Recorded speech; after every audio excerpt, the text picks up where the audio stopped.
So my dad's brother and my mom's sister had a kid. It's always you two. You two are the last to say something. I didn't say nothing. Did you hear what I said? It's crazy. I don't want to He know. was talking about Kentucky bushes, like trees going crazy. I'm half Kentucky, by the way. So I got a double cousin. I got credit.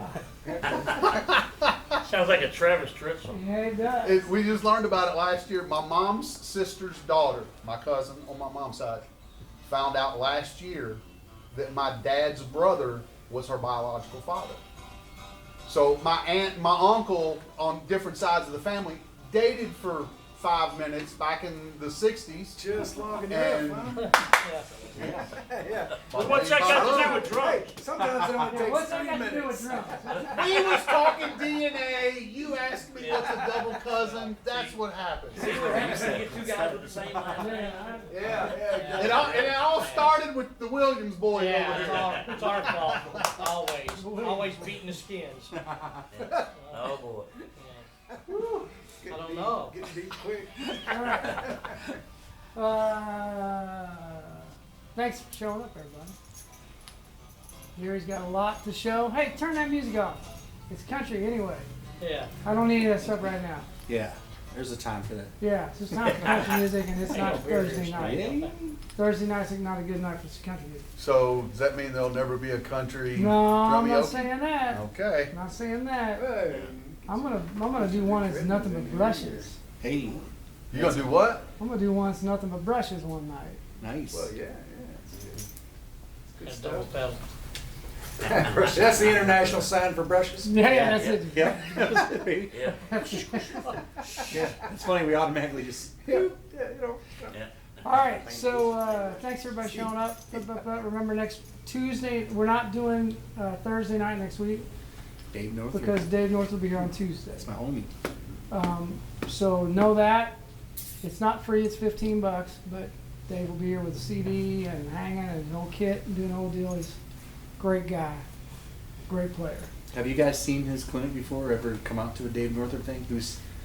He has got a lot of experience, and he was like the second Jeff Picaro. He took some of Jeff's work over when Jeff passed, and he is a monster.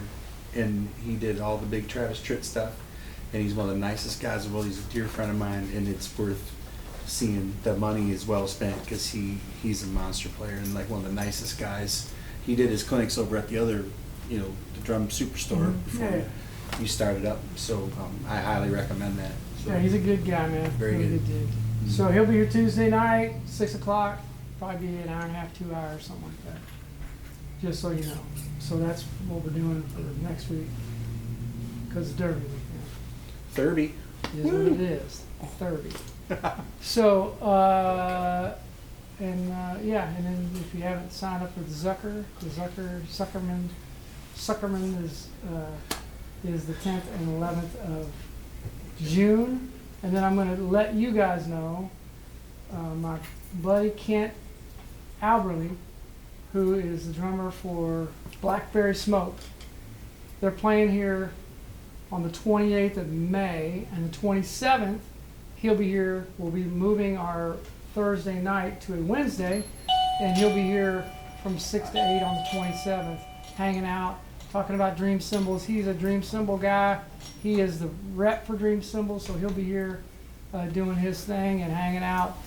You guys get to meet him. He's a really nice dude, great player, nice guy, really nice guy. He's from Atlanta, nice dude. So he'll be here in May 27th.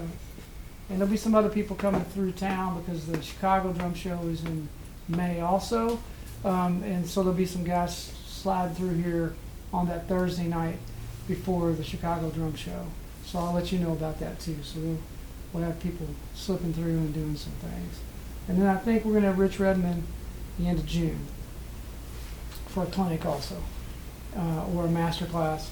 And he's going to do some private lessons. So if you want to take a private lesson with Rich Redmond, he's a very knowledgeable guy, plays with Jason Aldean. So, Another fellow homie. He commented on today. Did you see him comment? yeah, he's a good dude. We do the man. big. We're both like Dale Carnegie guys because he does the motivational speaking thing too. I love it. He's got a whole program. He works with Yes, sir. companies. What day? What day for? I think it's gonna be the 29th. It's like a Monday night, I think. He's gonna do something. Be here May? teaching all day and then do a clinic that night. May? June.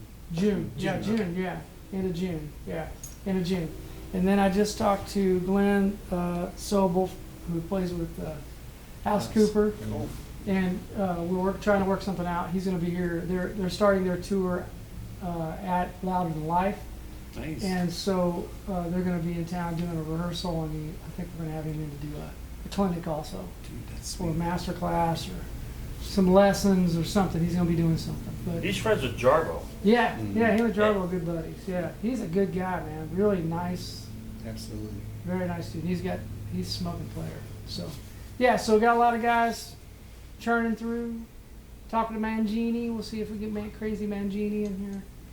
Do his craziness. Tommy Aldridge, get him in here. Yeah, yeah. Yamaha. Yeah, man. I'll see what I can do.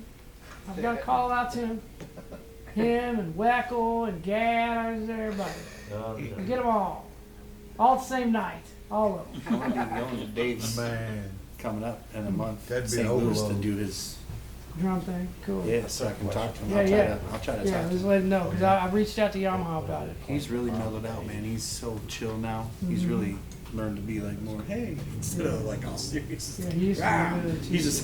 He's all about the music, like really intense guy, but So, it's fun. so Gary and I've been buddies since the 80s. Yeah, I came in here in the late '80s from Detroit, passing through, and I was a DW guy at that time, and you guys were the big DW dealer, and I wanted to talk DW stuff, and they sent me the straight hair, long hair version, Max, Yeah, with yeah. Kung Fu Grip version. Yeah, yeah. Was that the Spanky Lee Yeah, times? no, Or I don't know about was that after that? Could have been, yeah, right. It was- right it was around close. That. It Yeah, was in right around that- that time. Yeah. So my girlfriend moved here and wanted me to move here, and I wasn't ready to do that. I chose a different path, and I ended up in Louisville anyway. So yeah. which is a blessing. But So we've been buddies since then, Long and time. now he's the Canopus rep, and he's got some other devices and pieces and parts he's going to tell you about that he uses, and he endorses, and kind of explain some of those pieces and parts and how we can, some of that, those things will be available here if you want to get those, and again, we're the Canopus dealer in town, and any of this stuff can be done. I know I am getting ready to order one of those drums for myself, because I really One- liked our aluminum. the aluminum. It's like a lead alloy. Yeah. I'll go through them all, and Yeah. we'll, Yeah, it's a cool drum. and anything we're gonna play. I want everybody to be interactive today, so I want you to. Yeah. So, but this company is in Japan. Is you think Yamaha in Japan, but Canopus is. They're the #1 company in Japan Yeah. out of drum companies now, and they've been that way a long time. And I'll give you the history when we. Yeah, get- yeah, Well, yeah. A lot Gary- of people use your snare wires like Oh that. yeah, you I know. put some on my drum just recently, and Yeah. it smokes, man. It sounds really good, Yeah. really good. So he'll go through all this stuff, kind Yeah. of explain some things, go through the drum line, let you know what this looks like, and yeah, I'm excited to have you. Thank you. Yep. Well, I'd like to thank Max. A couple years ago at PASIC, he said, "Hey man, I'm gonna do this thing," and I'm like, "That is awesome. I'll do anything to help you," because I had a lot of drummers coming in town asking me things about posting. So first and foremost, my name is Gary Keith Johnson II. I originally come from Michigan, and I transferred here in 2012. So I work for Ford, and I want to go around and get everybody's names again. Let's do that, because I know that's a community night thing. So let's. Dale. And Dale, what's the last name? Vires. Dale Byers, nice to meet you. And Dave Dykert. all right, Ryan Covington. all right. Billy Masters. Oh, Mark Clay. Tim Williams. Zachary Kane Brown. Mr. David Williams. Yeah. Want to say it for you? Terry Davis. It's good to meet all you guys. Yeah, I transferred here in 2012. Been playing drums my whole life. I'm 52. I started. I was about 4. Started in the Assemblies of God Church, Pentecostal church, and did a lot of Christian music in my early part of the life. Ended up got accepted in the Marine Zone band to be in the thing. Had a bad asthma attack, so I had to switch my whole life. Ended up going to Berkeley for a semester, and then out to Musicians Institute in LA. And then I didn't want to stay in LA, so I ended up in Nashville with all these crazy country bands, and I lived in Nashville for all the 90s and experienced all that. Toured with Dixie Chicks, Martina McBride, did some co-work with, I was a DW guy, so I did some Frankie Valli and the Four Seasons gigs with Zorro 9. Him and I are really tight, and I was in a bunch of bands that were signed because I have music people that are in the music industry in Nashville that are related to my mama, because she's a Bowling Green, Kentucky hilltopper. So my mama was a picker and a grinner, and met my dad. He was a Motown bass player and horn player, trumpet player. They met in Michigan and created me and my bro, and so that's how that happened.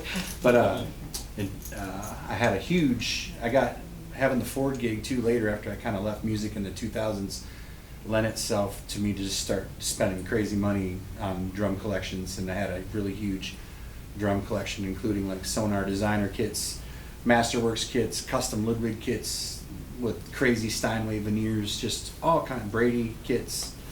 And my buddy who helped me with my addiction got to be a Canopus artist, and once I played these drums, I was forever changed. It was like an oh crap moment for me, and it totally changed the trajectory of my whole career too. First of all, they're some of the best drums in my opinion that I've ever played. That's why I play them.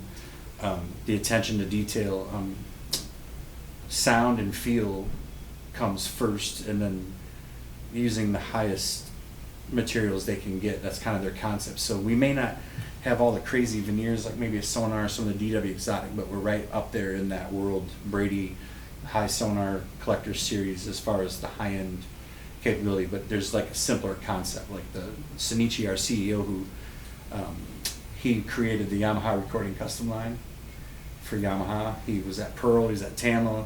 All of our craftsmen that build the drums in Tokyo, Japan, are all some of the best drum craftsmen that came from all those other companies that he started. So Canopus has actually been around since the early 70s, and one of the things that made us popular is our Zokova snare drum, which is a hollowed out piece of wood, like a chainsaw, like solid wood, like the one you were talking about from Quebec coming.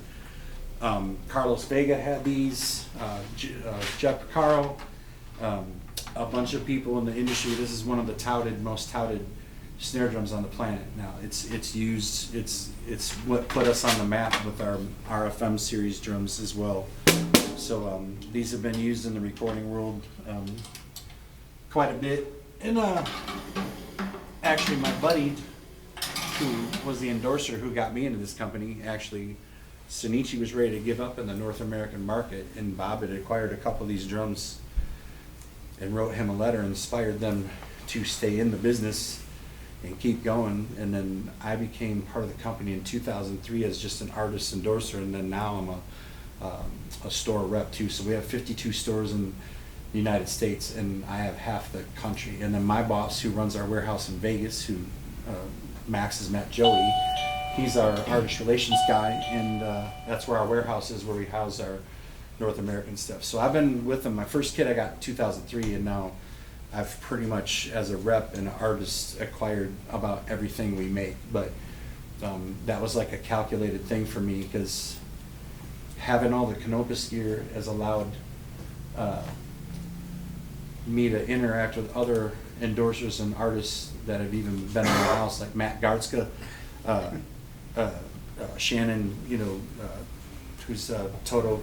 He's been to the house because they're all Canopus artists as well.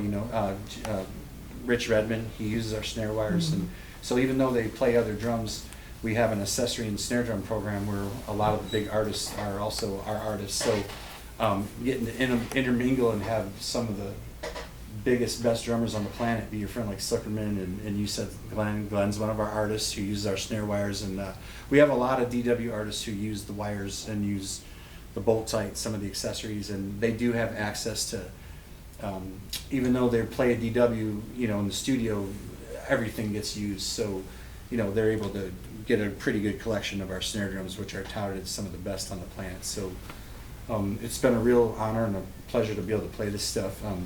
And it's lent itself to really changing the trajectory of my life, like being able to do the NAMM shows and all the big music shows, and making connections, and really then able to pour into the community. And there's some other things that are posted too. There's some equipment, like I said, a lot of times at NAMM, we get to go to NAMM and there's not a lot of reps anymore, so you guys don't get to learn about some of the great things that are out there, great products that a lot of the touring people use that we just don't get privy to. So I've been trying to show that to the community to make it easier, because as we get older as drummers, it's that much harder to do the gear. So I'm always trying to solve problems and make it easier for us to, because I have the best time when I play, and I want everybody to be able to feel like that when they play. When I get to the gigs, I always have a saying, I worry about the gear outside of the gigs so we don't have to worry about the gear at the gigs. So you can just do what you're supposed to do, that's play and share the love with your audience, you know, which is my primal goal. So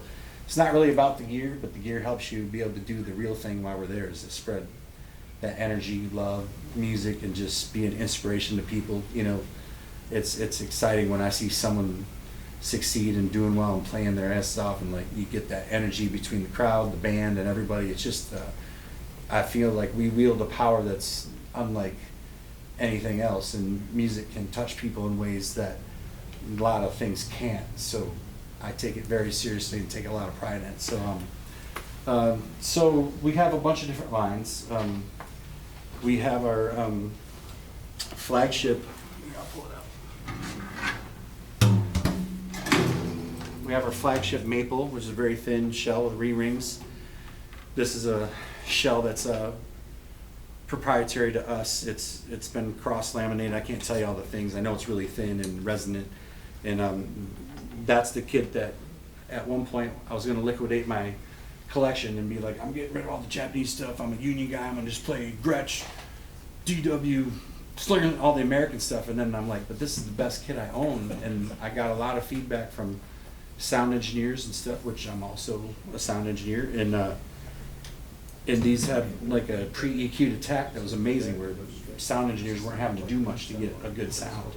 And so I just kept going back to this kit, and it's like, this is the best kit I had. So I made a conscious choice once they asked me to be a rep to be a purist. So everything you see here is my own stuff, and I use it to do shows and do, all the different kind of things like NAMM and different things to show off the stuff. And so our flagship maple is like a pre-EQ'd maple. You know, I got little examples of things. So they're very big, open, warm. The thing is, when you hit these, you can really feel the attack where the stick hits. That's the magic of that, because a lot of times when you're EQing and you're dialing in the sticking attack, these just kind of naturally have it. So this is one of our flagship with the re-rings, and then that's our other flagship birch, our high-end birch kit that we have. And Yes, Barry. Yeah. Why is the mount on the bottom? I did that. Most everything I have starting out, all my older kits, I use the Gauger rims, the aluminum ones like that, exclusively. And they don't make them anymore because Gary just was too old. He retired, and I was actually trying to get the money to continue to bring the machinery here to continue, because these are my favorite mounts of all time. And I can show you. I mounted from the bottom because I liked it better that way, because the stands could be lower, and even a couple inches lower would make or break how they fit in cases and different things. And then when you mount these from the bottom and it's sitting there, there's nothing, it's not impeding, that rings forever. So if you do it this way and then the weight's on there, you won't feel as much, but it can stop that a little bit. So I like to do it from the bottom because you could get the toms swung into each other a little bit, because these weren't hitting anymore. Yep. So you know how you have to put them far away. You can get them close together, they were lower, and I think they resonated more. And we tried that out in the studio and actually looked at the little waves to see. So that was just something I did on all my earlier kits. Now with the modern rims, I've been ordering more like 4-piece kits. So I've been like just mounting from the top, because just I'm gonna keep that kit as a 4-piece. So I just did it for ease. But it's just a little sound tricks that I learned over time that made the drums seem to speak a little more. So that's our flagship line, and then that's the high-end birch line. And then we also have a high-end ash, which is poplar ash, which was what Harvey Mason uses, which is one of our biggest artists in our roster. He's been with us for a long time, and He has RFM and the Ash, but most of the time in Chameleon he's using the Ash drums, which are really amazing. And then I brought our R-Type R is like our 10 millimeter shell, like a stadium kit, like more of a rock kit. I brought the, we have a mass-produced line, our Yaiba line. These are serious high-end drums, amazing drums. And we have these are more the affordable thing, because our stuff is higher. I'll get into some pricing, but we have the Yaiba Bop line, and we have a Yaiba Birch line, which is what I gigged with for a long time. And these are just mass-produced. There's just certain sizes, certain finishes to keep the cost down, but he spent a lot of money in the, the wood, so they still they sound great. A jazz guy used this, so it's pitched up a little bit. They still sound unbelievable. So that'll get you into the company a little bit,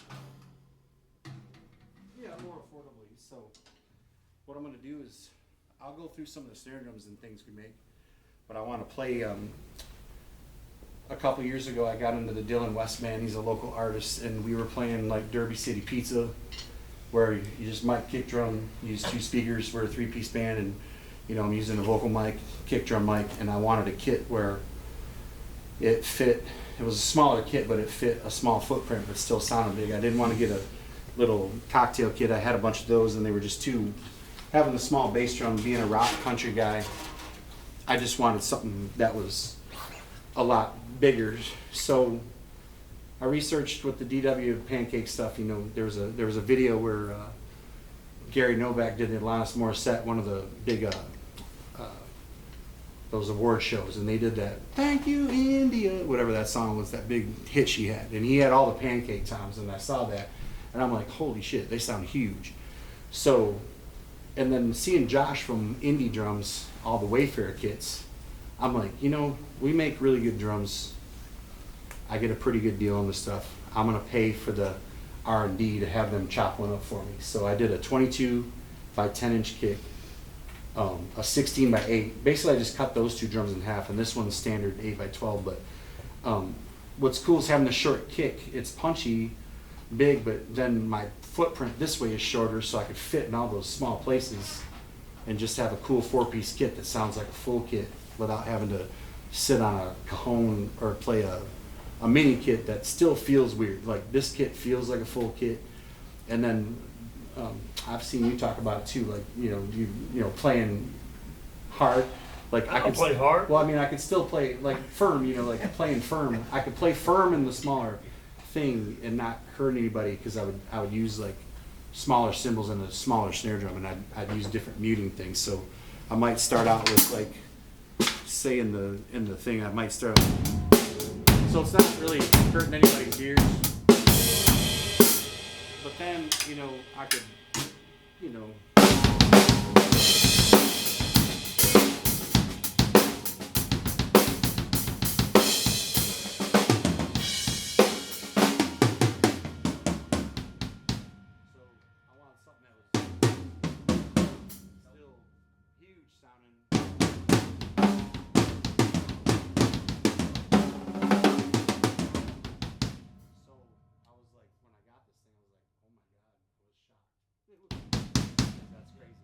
shouldn't happen. So it was like a happy accident taking our normal ash line and kind of chopping it down. So I had them make me the same kit in our maple too, which is it's equally as cool. So this is what I've been gigging on, just basically this in my band with Dylan West for the last couple years, because I've played 4th Street with it fully mic'd up, which it is right now, and I've played Derby City Pizza with just so it can do any gig, easy to set up. And then for a long time, I did the Virgin bass drum thing too with a lot of my earlier kits, and then now it's like, you see this kit. I've got a ride cymbal coming off of there, tom holder.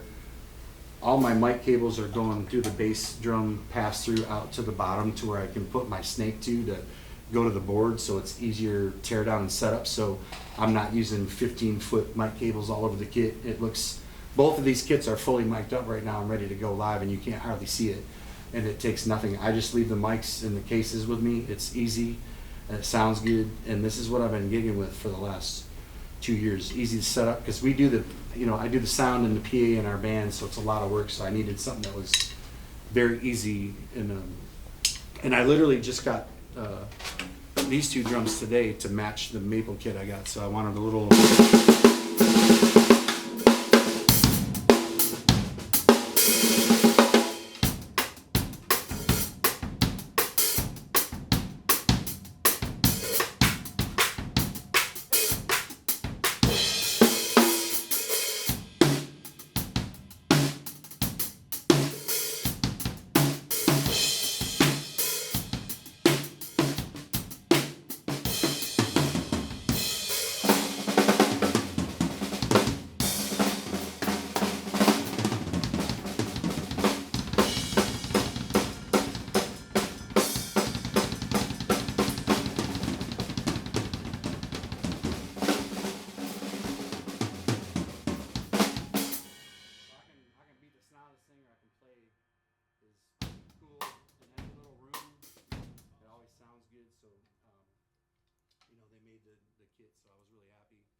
So that's our ash line, and you can get the normal sizes. We have all the normal sizes, and then there's a little bit of a surcharge to do custom sizes. But so far, this is.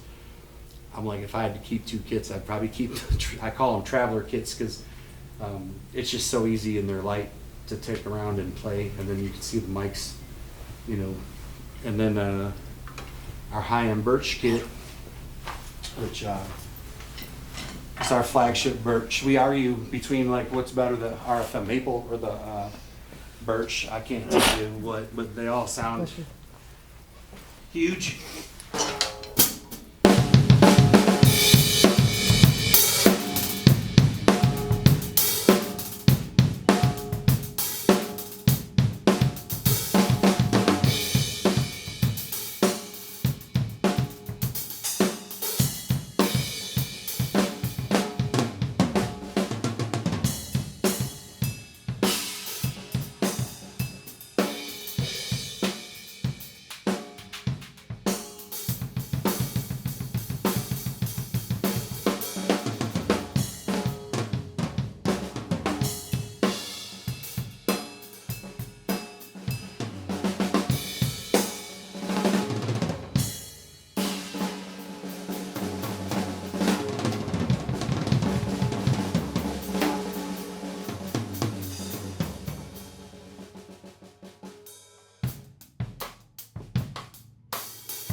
Big sounded drums.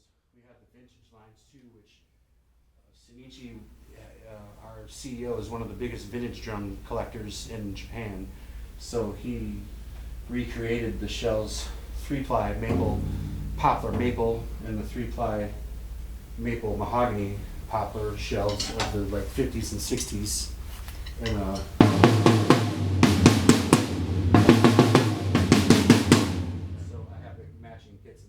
pretty much have all Ringo kits like that in the different, like the specialty things.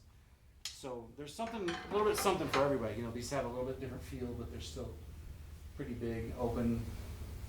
And so that's it. That's pretty much all of our lines. Like we have a couple session select kits that are a little bit lower endy that are really cool that people are using for lessons and making e-kits out of and more affordable things. And then we step up into the Yaiba maple and the birch for like, you know, in the $2,500 range for a 5-piece, 6-piece kit. It's comparable to like DW Collectors or Pearl Masters in that area. And then these are all the birch, ash, and maple end up being like high-end, you know, custom orders where you can do all the sizes the way you want and different things. But you know, they're very cool.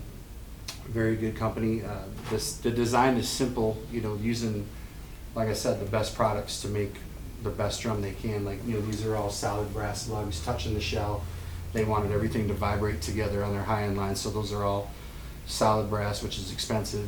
all the woods and all the different shell ideas have been researched to do what it does, and it's just, they've been some of the most magnificent, experience on the drums I can ever wish for. So that's it. And then we got all the different snare drums.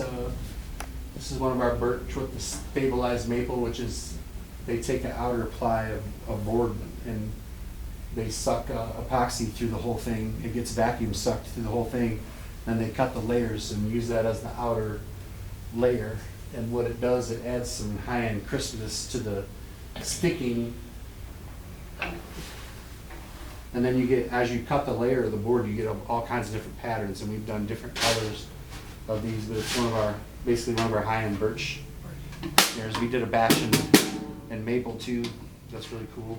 Looks like the surface of Jupiter. Yeah, it's cool because everyone comes out different. There's one of our, these are the RFM snare drums, which you guys have seen the Portsmouth, the DCP videos on YouTube. Have you seen Shane and those guys do their crazy videos? Well, they're one of our biggest dealers, and they do all the, he'll tell you 9 out of 10, if someone comes in looking for a maple snare, they'll leave with one of our Canopus snares. That's the most highest sold maple snare that he does. He's one of our biggest dealers, so they're really touted. We have our own version of a Black Beauty, which is a 1.5 millimeter black nickel shell. That's kind of Black Beauty, has the Black Beauty vibe. It's brass. Yep, black nickel over brass. And then we have the aluminum alloy, same thing. We did a chrome version, and Ludwig thought it was a little too close to the lead alloy, so we did the powder black, and that's the drum that Max actually played on. He played, the first time he came over, he played on the chrome one I have, and he was like, oh my god, it was tuned up good too. And so I said, we don't do that one anymore in the chrome, but they'll, because they were trying to figure out how we were able to chrome plate the aluminum without it pitting and getting weird, and Shinichi wouldn't share it with them, so they got mad at us.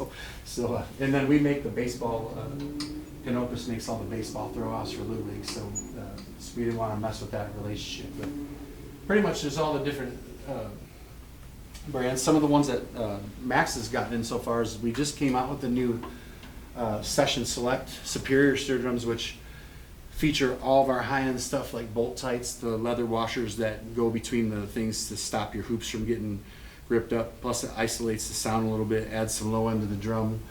You say leather washers? Yeah, it's the leather washers. Okay. And they come on all of our kits and all of our high-end snares, but they put our high-end snare wires on there so you can get a 5.5 or a 6.5, and it's Japanese maple, and we used a tube lug. But these things, unbelievable. I couldn't get Rick Latham. I had my maple kit at PASIC this year, and Max was there.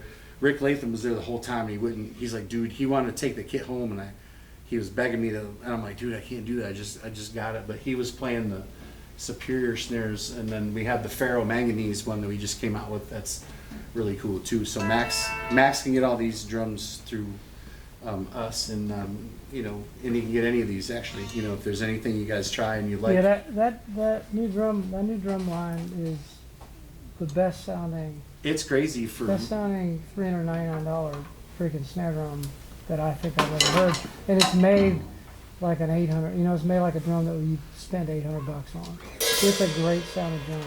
I got a 6.5 version of that.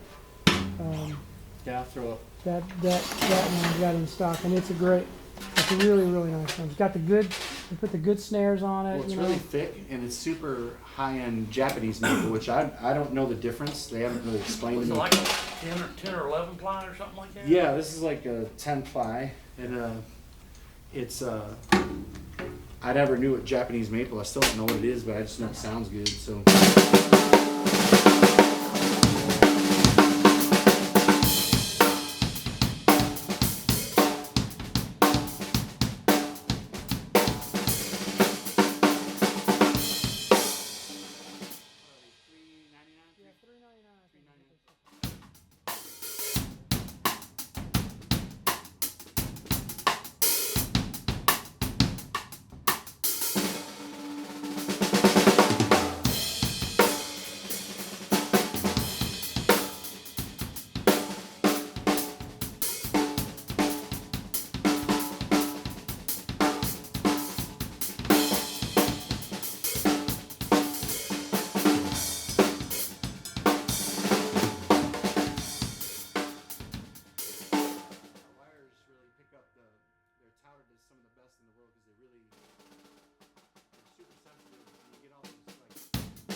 vintage wires, the plates are thinner on each end like they used to be back in the day, so we recreated those out of different, they actually dismantled some of the really best snare wires from like eons ago and actually did a metallurgy test to figure out what it all is, and that's how crazy they got into all this. So they did the vintage wires. So these plates are actually a little bit thinner and they make it more sensitive. And then we have our regular line, backbeat line, which has the more snappy style, thicker chrome, which those are good too, but they spend a lot of time and money on what the winds are made of and how many and how they're wound. It's like he went nuts on that, and then it ends up our wires are some of the most touted. Yeah, I've switched one of my drums over to those wires from Career Sound. It was dramatic. It was crazy. You guys have all heard of the ferro manganese. Sonar made the manganese steel drums, so we just came out with this in this line. So what they did was steel ferro manganese, and then they plated it in this cool plating, and I'm not sure what it is, but to get a actual true ferro manganese drum for this one's $4.99 is crazy, because this thing.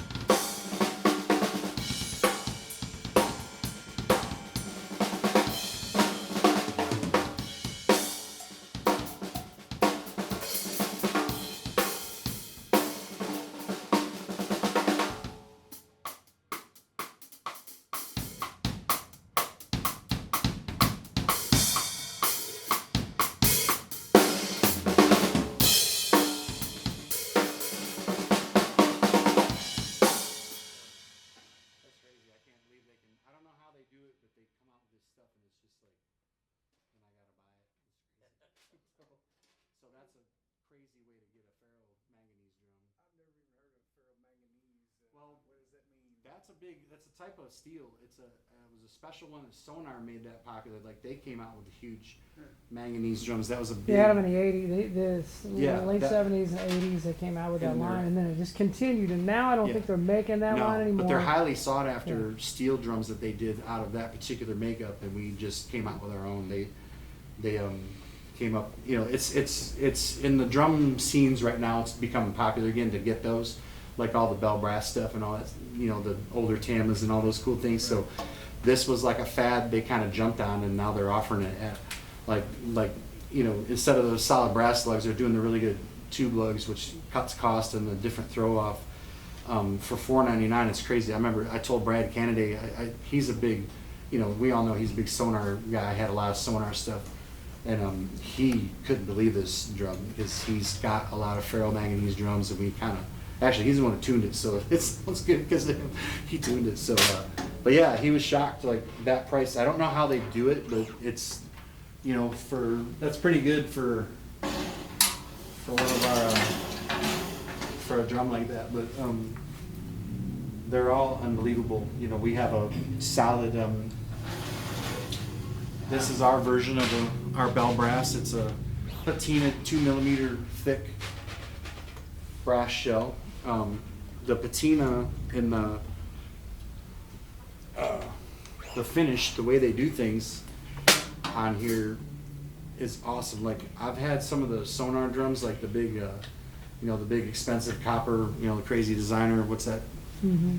Where I've had 2 of those in my life, and it's probably the most expensive snare drums I've ever spent money on. But once I got them again and had that, the big 8x14s, I couldn't use it anywhere. The only place you can use it was like Yum Center, it was an arena drum. So this was surprisingly, when I got it, was really musical and quiet. Like it bites, but when I was playing out,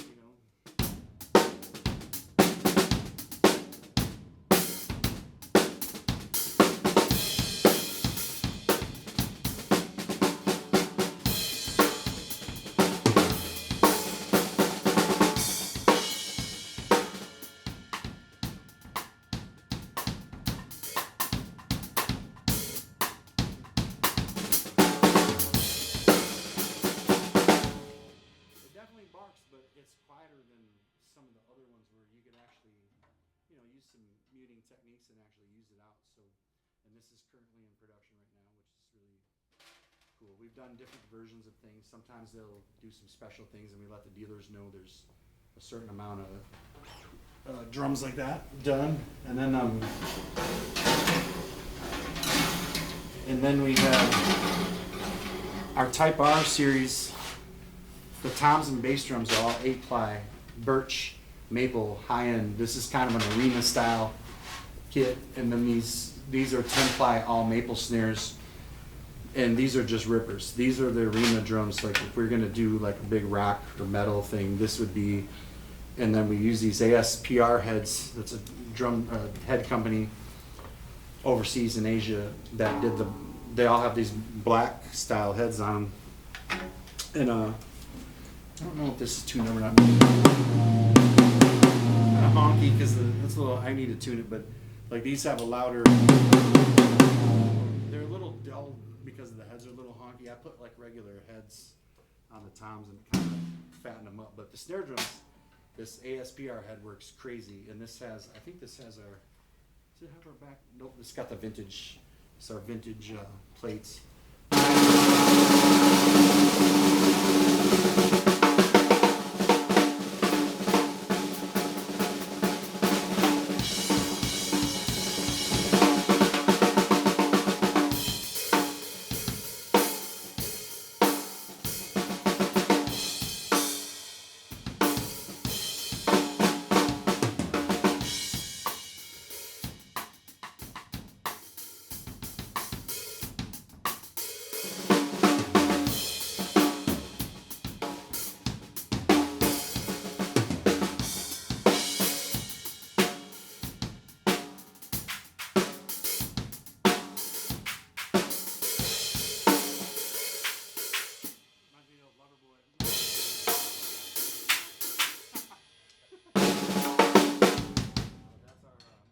Like our 10-ply maple.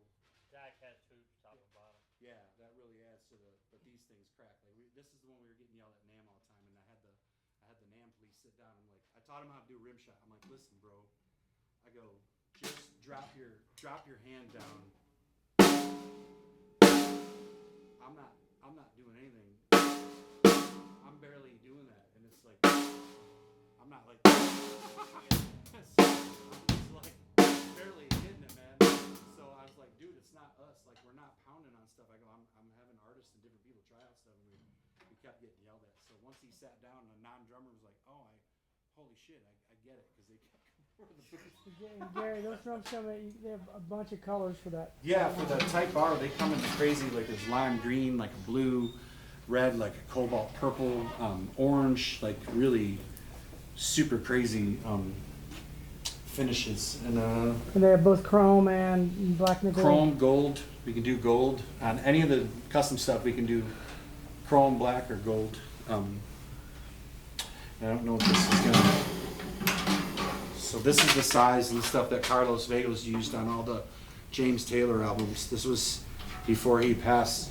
The Zilkova was one of his favorite, and I'm not sure what's. These shells actually stay living, and they contract and move in and out because it's a one hollow piece of wood, and it's this Zilkova wood is only found in Japan, and they're a protected tree, but they're really huge, and when they fall naturally, they're able to get the heartwood, and then they cut this into like a 5-inch thick thing, and it's got to sit like 5 years before they can actually make the shell, because it has to get the water content on them or it'll crack. And then also the walls of these drums are concave to keep itself in round. The concave shape will stop it from going out of round, but this is one of our, these are very sensitive. You'll hear the ghost notes are like more.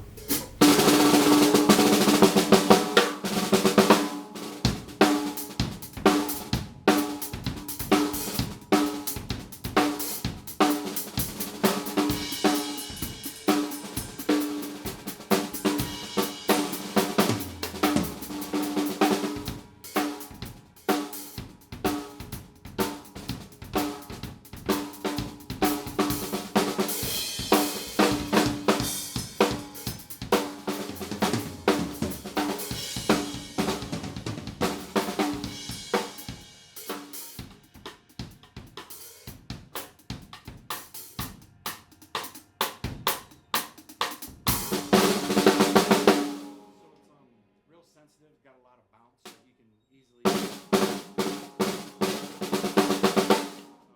like I said, these are highly coveted among a lot of the big professional players. A lot of big players have these in their arsenal and record with them. Like Jeff Carl had them, along with the Brady's. That he used Gretsch kits and Brady snare drums and Zilkova stuff in the studio. That was a lot of his. Even though he's a pro guy, he used those a lot. I see that now. Yeah. Sure. Then I got the big fatty 8. There's a 5, and they make an 8 and a 6.5. And then we do our cool little fads, like aluminum drums are really popular right now. So every company's doing. This is our version of like a lead alloy, 10 lug, 6 1mm rolled over shell aluminum with our wires, and the chrome version is what he played at the house, and it's like our copy of a lead alloy thing.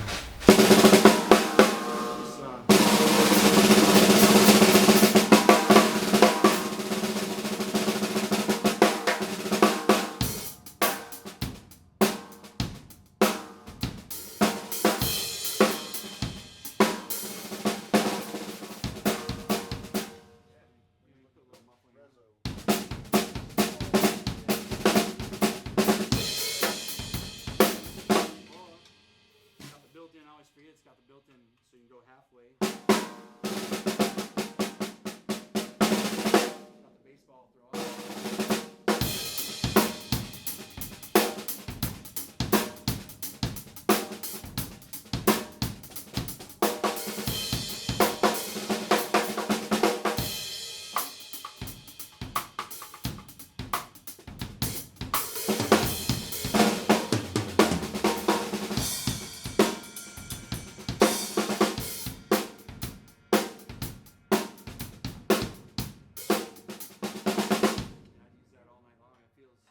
Actually, you're gonna get you one? Yeah, I'm gonna definitely go. So Yeah, I like that drum. It's got Imperial style lugs on it. Did you see it, Dave? Yeah. Yep. Yeah, So it's that's got our a baseball sword bat button. on it. It's a nice So- drum. so on the toms, Like a superphonic. Yeah, it's yeah. like a superphonic. yeah, Yeah, so on the there's no toms, chrome. for Yeah. the Yaiba line, we have our sword button, because that's what Yaiba means in Japanese is sword edge. So these are our sword edge drums, and that's a double sword edge. And I love most of our artists. It's funny, our high-end artists too. They'll request some of our high-end drums with that lug because they like the way it looks. Because it's a lot like the Ludwig Imperial. Yeah, it's like an Imperial. It's got lug. that cool Imperial, which is my favorite all-time lug of them. What's the Black Beauty knockoff sound like? Yeah, and then I want you guys. I don't want to. Sounds good. There's gonna be a time when we stop. I'm gonna shut the fuck up and then let you guys, because I really want you guys to experience and play things. That's the whole point. Because a lot of times people don't get to touch this stuff and see how good it is, and it's inspiring. So I want to show how good the company is, that we're a top-notch company. And then I really thank Max for being our dealer. He's our Indiana dealer, Kentuckiana dealer. And then it's great that he came on board and that we can get this stuff. So, and you guys are always welcome. I'm right in J-Town. You can come over, check out some stuff in depth if you're interested in anything. And I got map prices and stuff too. So Is that those Imperial looking lugs? Is that a single lug? yeah, But the tension rods are offset slightly. we're at. This No, the black one you just put Yeah, up. that there. one is too. They're both. yeah, they're both made. Yeah, it's one lug, but They're slightly little bit offset. offset. yeah, Yeah. right. Yeah. That's cool. It's really cool looking. It's Yeah. unique. That's what I loved about it when I saw it. Like, Now man. this one, so Mark Clayton has all my Ludwig drums, and I'm glad he's here tonight, because to tell you how much of a purist I am, and I don't want to sound like a douche, but it's like having the Ford gig really lent itself to collecting and spending. Being a single guy, not married, no kids that I know of, I buy drums. That's what I do, and to liquidate all the other brands because these are so good. Like I had. Did I sell you one or two Black Beauties? Well, you had Black Magic was the one. Oh, I had the Black one, Magic, yeah. the 8x14. Like the 8x14 Black Beauty. Well, my 6.5 went to that girl in town that used to play drums. You guys all know her. She's been around the thing. She's awesome. She bought my 6.5, but I had blood alloys from the newer ones, old ones. I had Black Beauties. He bought, and this was why I was able to get rid of those, because when I got our version, it did everything those drums did, and I was satisfied. So I was like, all right, I got our company version. I can let all that other stuff go. So it was like.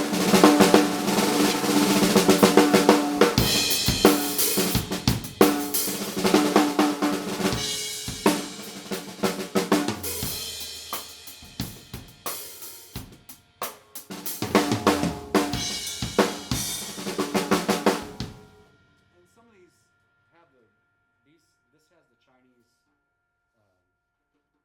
made Remo on the top, which I don't know why they sent it with that. Usually they send with the better one, so it's cool. But with when you swap out the heads, you can tell a difference. So this has our baseball bat.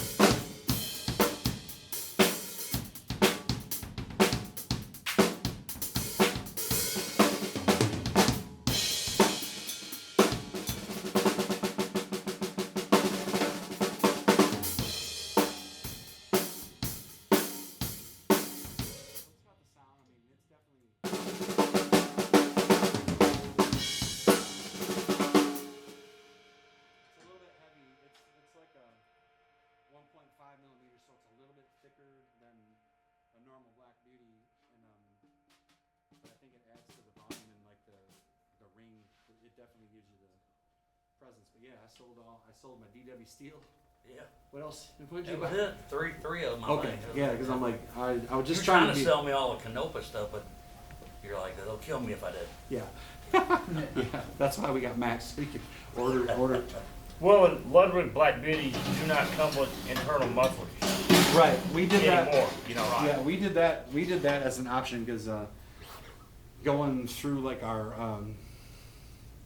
a lot of people ask for that because a lot of people, our snare drums don't come with that, which you can order any drum with that. But that became popular again, and Ludwig started doing a lot of their drums like that way. So it just became a fad. So we started adding those in on certain models, like the metal models. They wanted to add that. So I think those are the only ones that I have that actually have that. My 60s vintage Ludwigs, I've done replaced the original mufflers, just falling, when you're playing, they just work loose. Well, the Canopus replacement for these Ludwigs fit perfect, and they got 3 different locking positions in them, Well, so she they don't got- go anywhere when you're Well, playing. Sunichi got the patent to own that, so that's why Ludwig gets those from us. So when you buy a new Ludwig one, that's what we Yeah. make, we give those to them. Yeah, I've just got Is it the same last year I got a design? Jazz Fest reissue. Not just the design. Are they identical? Just curious. Yeah, they are identical in Because I looks actually wise, bought but one they waiting for the drum upgraded, to they come made them in. better. And They kind of, the got weak it points pretty that much were with the white old coat throw, paint they interior. kind of fixed I mean, those just weak like you things. bought it in 1968. It's one of the best wood sounding drums I Yeah, got. so this is this I big love it. fatty too is the Harvey Mason. And it do. So Harvey's one of our Different biggest three, artists, and he's got 3 of his $900, snare drums eBay, and out. this thing was brand new. So this is one of his. And I didn't know This he is the had Schnamm, 300 14-inch bucks. Schnamm. It's got the I big, was online. you know, I was online when he posted it. 9-inch nails. I like it. I scanned it or whatever. I'm like, ow, I didn't do it. That's not bad. But you can tune it up, down. But that's what it's made for, to be that bougie, like little fat, tuned down, detuned thing. But yeah. So that's pretty much a lot of the things. And if there's anything you guys questions or anything you want to play, let me have it come back down. P88. Throw off. Or if there's anything else you want to hear me demo before you guys start Shield painted whacking white on stuff. 3 rings on. Yeah, those Ludwig killers are pretty nice. Yeah. You know what I mean? And what I noticed about them, like you pick up a new Ludwig drum, and I think Ludwig makes a good drum. It's not made as well as that drum. It's just not. Yeah. Like you feel it, like the chroming and the shell itself. It just seems like it's made better. It's like, you know, anybody can emulate something. You know, what I mean, anybody can emulate. That's every drum company's doing it, but they're doing a pretty darn good job. That bead on there. Pearl was the only company that I thought came close enough to making a superphonic. Everybody else that tried, they could never get the bead right, but these guys got the bead right.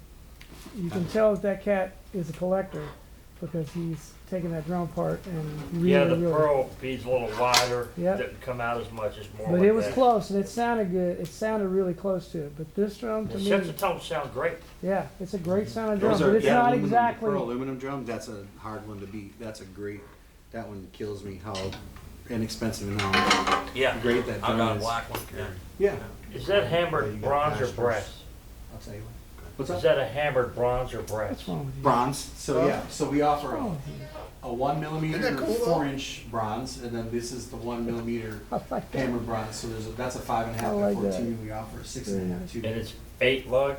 Yeah, a lot of our drums are 8 lug because they found. I know Brad hates that because he's like, gotta have 10 lug, but I'm like, man, I've gotten used to it. I still feel like these all tune up pretty well. We do have, I mean, certain models they'll do a 10 lug because it just has to be right. You know, the R&D they've done, but a lot of our drums and the wood stuff and some of the higher end stuff end up being 8 lug.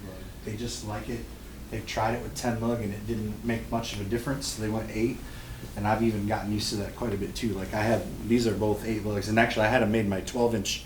Some of my Brady's and Pearl drums, the best 12-inch drums I've ever played, all over 8 lugs. And we did a 6 lug, but I sent them the hoops and got them to do the 8 lugs because I think on a smaller snare drum, it tunes down evener and more even, and I could get a better tone out of it. But as far as the big drums, I don't think it makes a big difference too much. Like they tend to be more open that way with 8 lugs to me, and I like that, and that kind of shows all these little things that they do add up to crazy things in the PA and the sound. So that's one way where they did all these things with the sound and feel in mind over like the aesthetics came afterwards. Because To me, 8 lugs keeps the drum from being overbearing, yeah, but it wants to not be overbearing. Well, I just told Brad, like, you know, he always gets on me. He's like, all them 8 lug snare drums you make, you know, Brad teases me. You know, he's funny. I love him because he always like Canopus drum. You know, he teases being a little bit guy, and you know, I've known Brad for years because he was our Peisty rep back in Michigan, and we did a lot of clinics at the store I managed. So I've known him forever too, and he really helped me out a lot here, moving in town, getting to know people, meeting, introduced me all the big drummers like Billy and all the gods around here, everybody, like, just brought me in the community. But I just say, you know, play a drum. Does it feel good or not? Does it sound good or not? Does the lugs? Some people come up at the shows and be like, is that shell like 4.2 millimeters or is it 6 millimeters? I'm like, dude, just hit the drum. Does it sound good or does it sound bad? Like, does it sound good? Who cares? Like, if I play on something that inspires me and I'm like, holy shnikes, this sounds great, I don't care what the plies are. I mean, it all does make a difference when you're going into different species and different things, but I'm like, does it sound good or bad? Is it easy to tune? Is it user friendly? How are the crowd reacting? How's my band? Like, you know, my bass player loves this kick. He loves the kick. When we run this through the monitors, like, as short and punchy as it is though, I have this set up to go through our PA, which we're rocking, I don't know, 10,000 watts, 20,000 watts. So these drums are gonna feel a little flat and a little low, flappy, but in the PA, I turn up the faders and just, I run that through the monitors to my guys. I use in-ears, so I use the Porter and Davis, you know, butt thing, so I don't need a big wedge, and it's glory. I'm happy. That floor time sounds great. It's weird too. I got stuff on it. Like I even got cotton balls in there because I got 6 cotton balls. This is wide open. I had to put a little bit of, I mean, it rings a little more, but I just want to be able to pump up the faders, so I kind of put a little bit of stuff on there.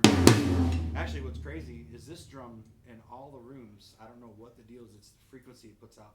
I had to put a Power Stroke 4 on the bottom with the little ring to get the resonance down.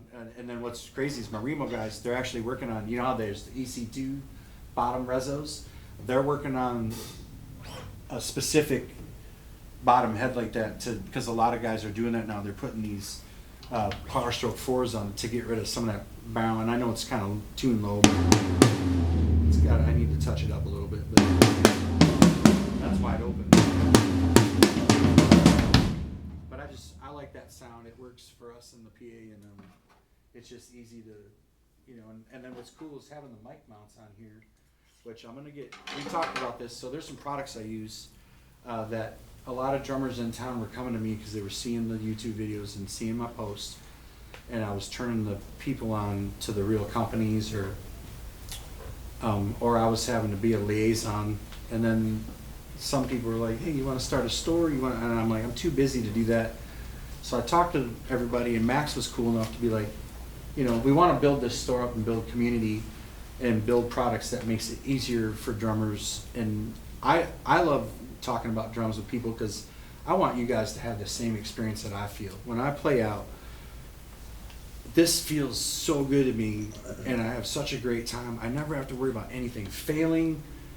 I can just concentrate on what we're there for, and that's to play music for people and have that experience, have that shared experience of the energy and the things that God put in you, and then you're having that energy shared with the band, and then the thing between the crowd, and it's like using all these products. I don't have to worry ever about the gear.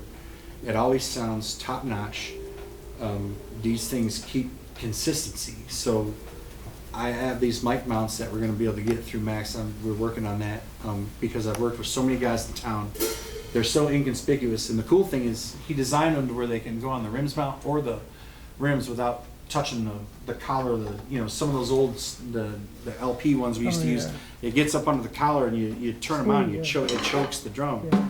Well, this is totally ringing because the guy who builds these works for NASA, and he also is a drummer way up in Canada, and so it's got an opening that he hand does to go on the rims mounts, but then they're channeled out to go on any kind of rim.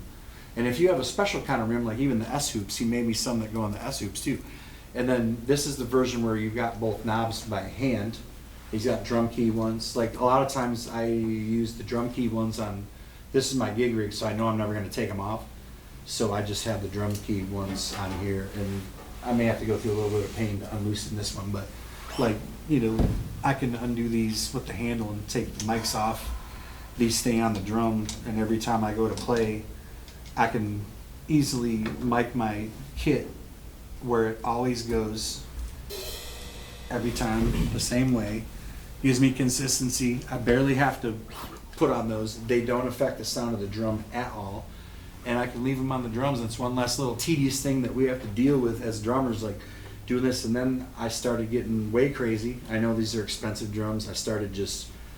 I made some of my PA systems with the pass-throughs, these XLR pass-throughs that have XLR connections on both sides that are made for panels, and mic, every one of my bass drums have mics inside. I just do the bass drum mic, either a 91 or a flat 91, and then a large diaphragm mic might go at the hole. Well, these drums, I have both of the SE mics in here, the C8 flat one and the V kick, which is working out really well.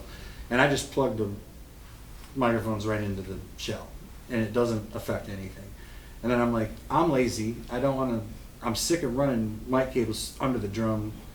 I'll just run them through these pass-throughs through the kick drum and keep these little custom-made short in the case with the drum. And then I just put the drums up and then plug these in, and I'm good to go. And then if you look at the bass drum down here, all the pass-throughs that go out are on this side and that side, where my snake tail will go plug into where the board is. So on every drum set, usually no matter what kit usually this part of the drum set's always open. There's always no space there. So when I mic my snare drums, I'll have these jumpers coming out to here, and I'll have a hi-hat one coming out. So they're usually out there, and then these three connections will be the rest of the kit. And then I got a nice, short, clean, easy setup to go to the stage snake or the board, so it makes setting up quicker. And then instead of using mic stands, this is a product that Max can get through Big Bang that I've been using forever. It holds your hi-hat, it's shock mounted. And then if you're micing your hi-hat, you don't have to have some big stupid stand, because we already are setting up so much crap.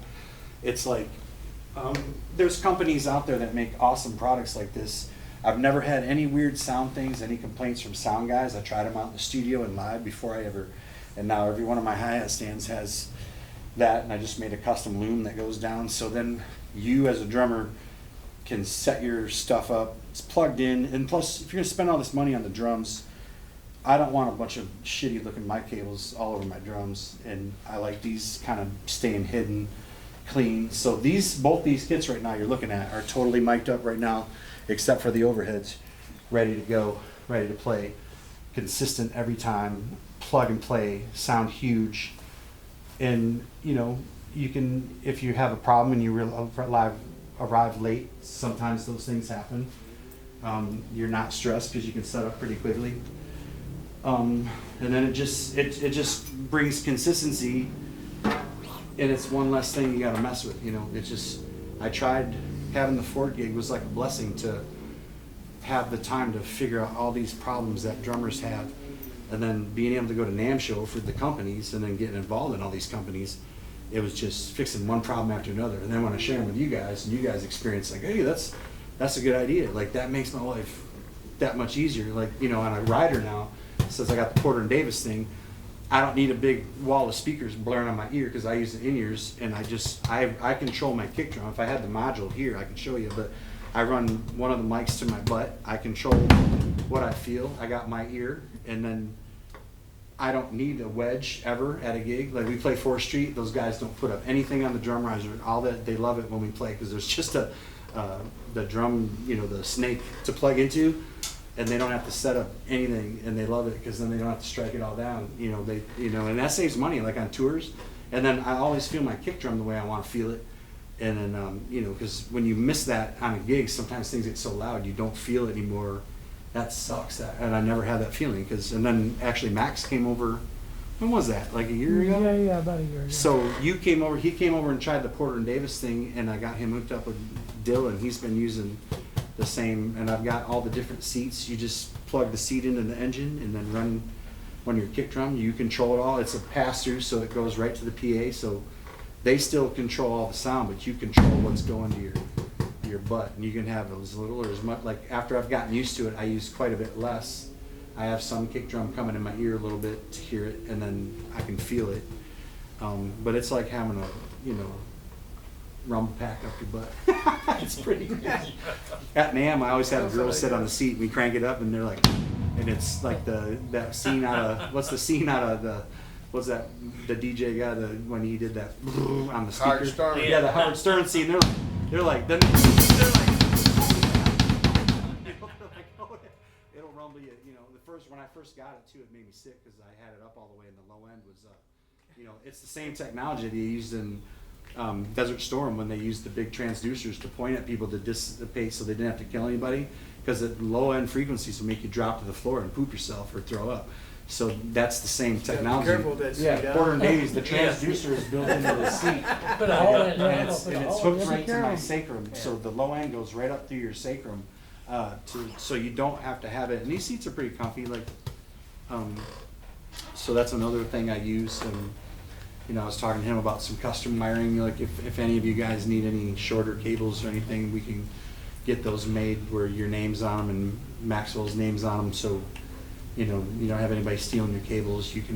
I keep my wire looms and stuff right in my cymbal bag with my cymbals, and it all stays there with my sticks and my looms. And I got Crown Royal bags where these little mics go in the case with the thing, and then the cables in the bag with the tom. So that's, pull the toms out, plug them in. He watched me set up today. I set all this stuff up, and it didn't take that long.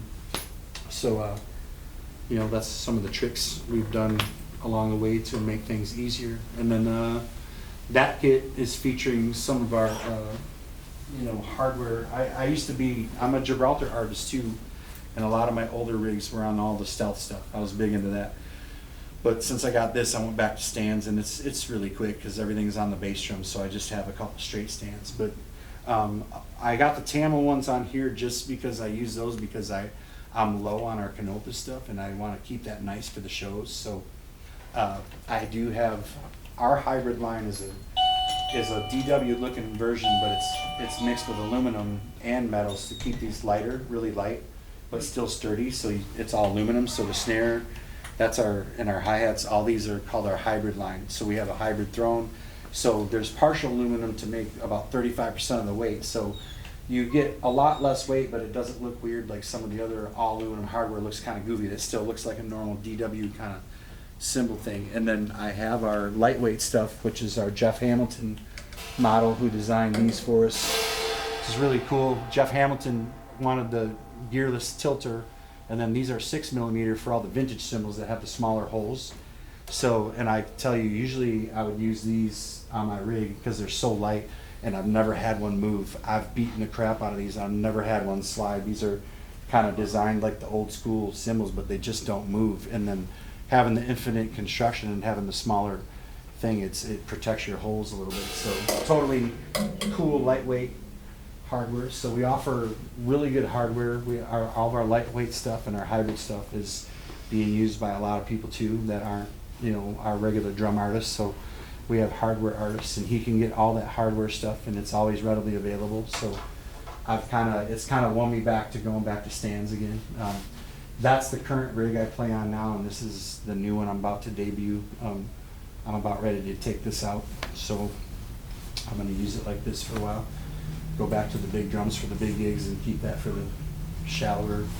Most of the stages we're playing now, it started out, we did the Derby City thing, and we're not really we've grown, so we're not doing that small, so I don't need to worry about the footprint as much, so I'm kind of going back into the full size drums, but it has been nice having I just kind of called it the Traveler kit, and then I'm a B8 bags guy. Fred's part of our family, and I had him custom make all the bags, so it's really cool having a shallow bass drum and floor tom, and I can carry all 4 things in one or put on a cart with my cymbal bag and make an easy trip and almost load the whole kit in and then the drums being light, I don't have to kill myself. The guy in California, Beetle bags, mate.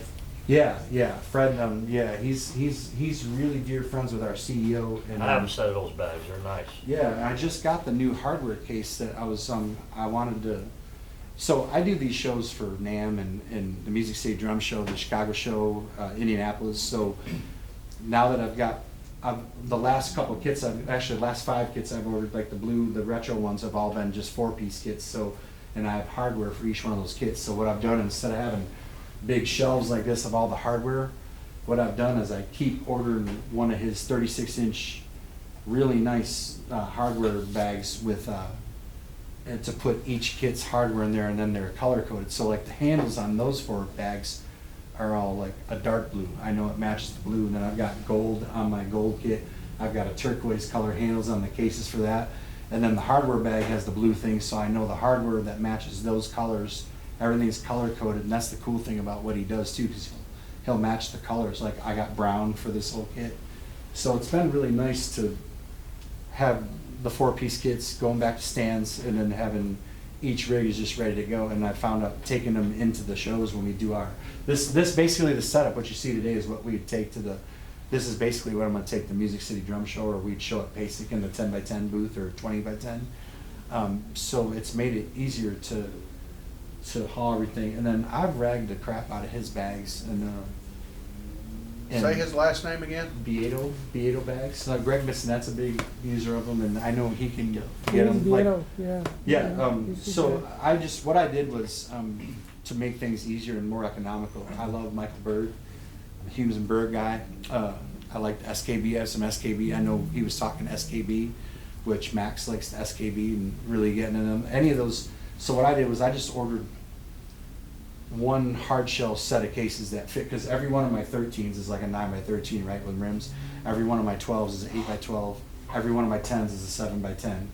So I just ordered one really nice set of hard shell cases for if I need to tour something serious, and then everything else gets stored in the Beato bags otherwise, and that's what I use locally because they're lighter. I don't need for what we're doing and having the big flex and the big van, I don't need the crazy expensive hard shell. I bought one big set with the different bass drum sizes that I have, and then everything else is the Beato soft bags to do normal gigs, which I don't usually find much reason to use the hard ones. They kind of just sit there, but they're there if I need them for something serious. If I'm gonna pack them in someone else's thing that I don't know is gonna treat them like what I am, but I've never had any issues. But I know Fred is a really good guy. They're American made, and they hold up, man. I put my bass drum case in this thing, and it looked all scuffed up. And he goes, he's a Cuban. Yeah, Fred's Cuban, so he talks with like his accent. So he's like, just take some water and do this thing. And I wiped him off, and all that scuffing, it was gone. It was like not even there. I was like, and they're waterproof too. So that's something else I use that's really helped as far as doing stuff. And I know you sell the Big Bang. Some of the cases the head ones that are shaped like a teardrop. Yeah. Those are cool too. I like those a lot because the fleece inside really protects. And you've seen, I've gigged with this kit 2 years. There's not a scratch on it. Like my stuff, all these drums have been used. They're not. I just wiped off some of my slimy fingerprints today, but the cases are protected. These are all like, some serious money in drums, and I trust his bags, and and Max is going to be able to get that stuff. So it's really cool. Does anybody have any questions about anything? There's anybody, if we don't want any questions, we can just, if you guys want to start rocking. So when I had the cut down kits made, I knew I was going to need longer legs because they're shorter, and I like memory locks. And our normal toms, those are the standard legs for our toms, and I'd have to buy memory locks separate. And this kit's so new. I use the Pearl free floating feet on all my floor toms because it opens them up more. It decouples them from the ground. Yep. So buying the Pearl ones came with the memory locks and the Pearl feet already on there, and it came with the brackets. And those are my absolute favorite floor tom brackets. And our brackets are fine, but the difference is on the Canopus brackets, the wing nut comes straight out. And when you have 3 of those, then it's pain in the ass to get it in the case, and that's something I've told them about. And you see the Pearl ones come out to the side; they don't protrude as much. So I try to retrofit. That's just one thing personally I did. And when I had them build the kits, they sent them without the floor tom brackets, and I put those on because I wanted them to fit. Because it just drops in the case, and you're not doing all that pain in the butt. So you get 3 brackets and the memory locks and the cool legs, all for one price, and it was easier. And I've bought them before, I know. yeah, because usually, and even I can't believe, honestly, this floor tom is pretty. I think I have cotton balls in here too because it was really resonant. But even without having the ISO feet, I mean, I don't know what else you want. That sounds good. That sounds good to me. So I don't know if I even want to put more on it. Like those rubber feet kind of decouple the floor. Sometimes on some drums it will make a difference. It'll choke out a drum, and I like my stuff to be resonant. And then if I need to mute something, I try to keep everything as wide open as possible. And in the room, if it gets crazy, then I've got a whole. I meant to bring it in. I've got a whole stash of all the things he sells. The Remo gels and the weights and all the tricks, all the cool muffling things. I have a whole box full of all that stuff that I keep just as a utility box. If something's really singing in the room and I can't get it to stop, then I'll put all the crap on it. I hate doing that, but most rooms are big enough and have cool acoustics where I don't have to do that. But it's something that you should take in case, or I'll use the fat on these 12s, like on the 12-inch here. I got all what's really cool is like I told you, like at the Derby City Pizza, if someone's sitting right where you are at the pizza place and they're not really used to having a band, they're like, holy shit, there's a band here, oh my god, it's gonna be loud. I'm just a thoughtful, really aware guy. This is loud. So I'll start out with like the old, now it's not hurting your ears.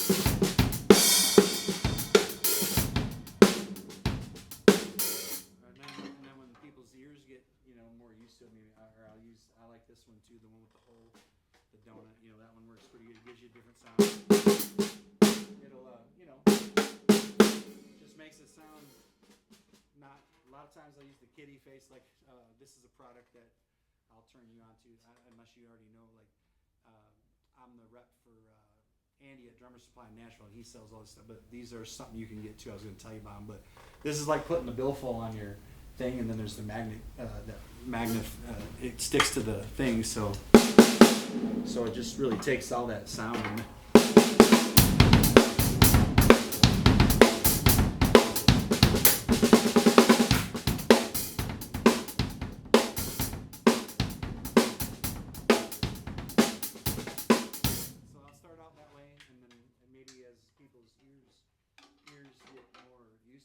and then I have these. I take these in my main snare in case I'll do the same thing. Like I've been gigging with this new one. I'll have I'll do the. This helps a lot. Like I use a combination of all this stuff. The first ones of those I bought from Andy. Yeah. So. That's not enough. I'll add one of these. I like the real. So there's a difference too. Like the moon gels. I'm anti. I hate to do that, but they like kill the feel, and they're made different than some of these other brands of these, and it always seems to like kill the drums. And like there was another company that made something like this, and then now Remo has their own, and I'm a Remo guy, and these will. They mute the ring, but they don't kill the whole feel. Like I've played on drums where a guy will have like 4 moon gels on floor tom, and it's like the worst feel. It's weird, and it does what it's supposed to do, but then it feels weird. Well, the Remo ones take the ring out, but it still feels nice and. It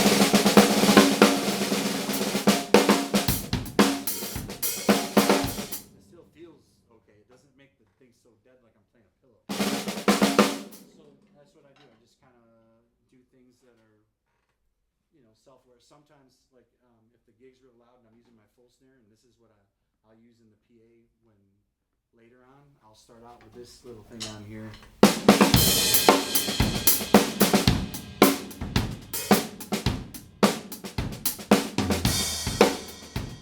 we, like, especially in rooms with the PA, and we want to start quiet and not kill them because they're already looking to tell us to turn down.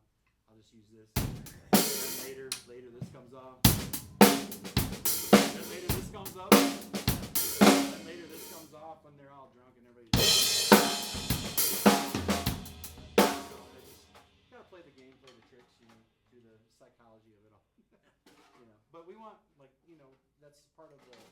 I think a responsibility of a drummer is to play to the room, be aware. I come in as a sound guy, so. One thing about our band, even though it's a 3-piece band, thank you, we use a pretty stout PA everywhere we go, no matter, even the small rooms. And one compliment we get from the bar owners is we're not too loud. That's a big thing now. I got my guitar player using a pedal board. He still has an amp, but his volume is great. He listened, he saw how it was affecting our whole mix, so he listened, humbled himself, and it was really great. And our bass player goes direct, and then I'm usually the loudest thing in the room, and like I said, I'll switch cymbals. These are the big cymbals I'll use during like the bigger shows, the 18s, but I have 16s and thinner ones that are less obtrusive to the ear. I just mindful because like we used to play New View Lounge too, and people were sitting like right there, and then you could sit there without flinching. Like I was playing earlier, and the metal snare drum, you were flinching when I was playing this one. Your eyes were going when I cracked it. I don't have to worry about that. I think it's important as drummers to really think about those things because you want the experience. You got to let yourself go. Like, I see a lot of guys that pound. You got to pound, and I'm like, well, you're pounding yourself right out of a gig because we don't do that anymore. We had a band open up for us not that long ago. Both the young guys, 19 years old, I couldn't tell them. They both had stacks. He had an 810 bass stack and a Marshall stack. I go, dude, I can't even put you in the PA. You're louder. You're killing your whole band by not listening to me. And I had to talk to the parents and be like, do you hear what's going on right now? I'm not being an asshole. I'm trying to make you sound good, and everybody sounds good, except I can't do anything with that. Like that. I know that's your sound, but we have to turn it around or do something, and I can give it to them through the mouth. They just wouldn't listen. I'm like, those days are over. Like, you're killing your whole band by your ego because you haven't learned those things yet. And I'm trying to help you. So I think it's cool utilizing some of the things, great products we have that Max sells, you know, to please your bandmates and the places we're playing for, you know, because that's, you know, unless you're doing all the huge shows like they're doing, you can keep things. I certainly don't do it to please my bandmates. Yeah. That's the last thing I think of. Well, or the places like you Yeah, play. yeah. And like if you're playing more big gigs, then Yeah. you can leave things wide open. It's different. But if we're doing crazy versatile things, and we're blessed as a 3-piece to be able to play in some of the places that never have bands that are acoustic, because we've proven that we can be at a good volume level, and so that's making money by just humbling yourself instead of just playing Zeppelin the whole time. Like, because once you hit past, like you can hit firm, you know, I can hit a tom. That's the other thing too, bass drums and toms aren't what kill people in a close proximity. Those don't, I always hit them pretty solid, but hitting them, there's no reason, I'm just breaking, denting heads at that point and sticks, and these sticks last me months, and I hit those solid, learn to hit these light, like in the studio too, you kind of play solid and hit the cymbals lighter, to be, because I want to keep work. I take great pride in having the bar owners like us and give us compliments that you guys sound really good and you're at a lower volume. You know, we're not killing people, because that's the whole goal, is to keep, you know, make money and share music, and so being real humble and using these certain things have really helped, like keep monitor, you know, that's, you know, playing solid, simple, keeps you working. You know, you can have chops and do all that stuff, but our band, we just play for the song and honor the song, and when it's time to do our solos and do that, show out, and then go back to, you know, playing the right thing to make it feel good. You know, so I think it's the times we're living in as well. yeah, In it's the changed. 80s, man, Yeah, we could do that. We put 20 cabinets in Oh, yeah. Mickey's bar. Yeah. Impressive. Oh yeah, bro. And the Yeah. audience was like, Yeah. they wanted that. Yeah, It's I mean, just different now. yeah, it's different. We're at different times, and if you don't adapt, Unless you're a it's, DJ, that's cool. DJs are cool Yeah. when they have the big sales. yeah. But if there's Check it out. anything anybody's interested, anything you guys want to play, anything if you guys want to check out the kits, like you're totally, I want you to be able to play and experience what you know. I don't want you to just hear what I'm doing. Like I want you to feel it, and so if anybody wants to jam and like check it out, you know, let's go. Jumper, Billy. Yeah, Billy, like take it. Yeah. Yeah, Billy. Yeah, well, I mean, Come this is on, like Billy. this is like playing my own kit, man. Why Play, is, Billy. why is this finished just like mine on the Ludwig, man? Yeah. Nice. yeah.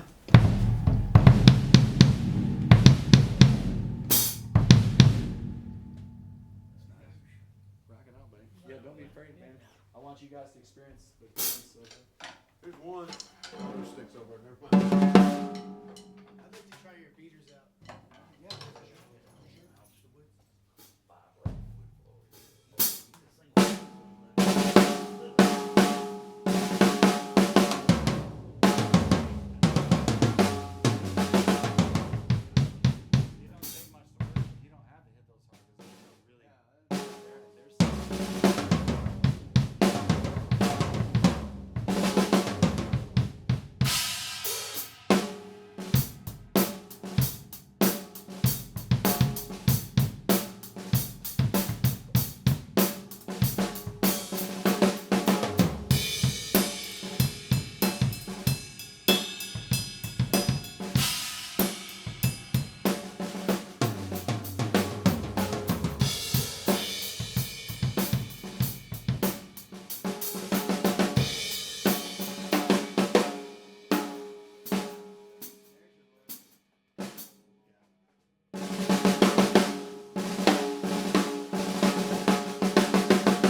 like, especially through the PA, people are like, "Oh my god!" Like, it's crazy for a little. And that floor tom is. It's just not the same. Yeah, it's not the same.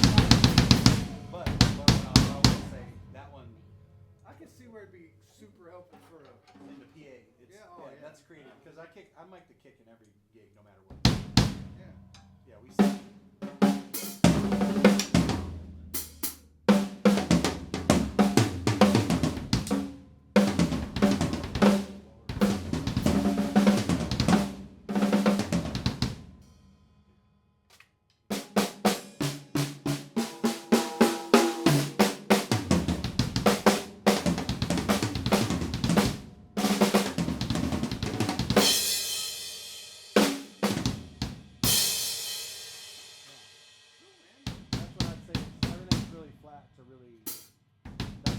play kit, so things might be real flat and like subdued, but you put that in the PA and it's huge. Oh yeah. Yeah. Oh, you're using one of those shafts too, huh? Yeah, the Tama, which Max sells. But the maple one, the maple drum might be a little more open too. It's bigger than. But I use the Sonitis. Jim Riley from Rascal Flatts turned me on to the Sonitis bass drum pads. It's like a triangle. It's rounded to fit the drum, and then it's cut out, and it gets rid of that baseball, basketball sound inside your drum, and it makes the drum feel. So that's what you're experiencing. So there's no hole cut in the Birch kit, and the Sonitis pads, what's in there, touching both heads. So it gives you a punchy. To me, it makes the drum just feel awesome. So that's in all my drums, including like the Kelly shoe, and Kelly shoes are in all the drums, holding the microphones. Because I think you just get a better kick drum sound doing the shoe, having them in there, and not having to deal with stands, like having your lead singer rip your hole out because you got to stand. Like those days, we don't have to do that stuff anymore. We can just concentrate on micing inside, keeping it clean.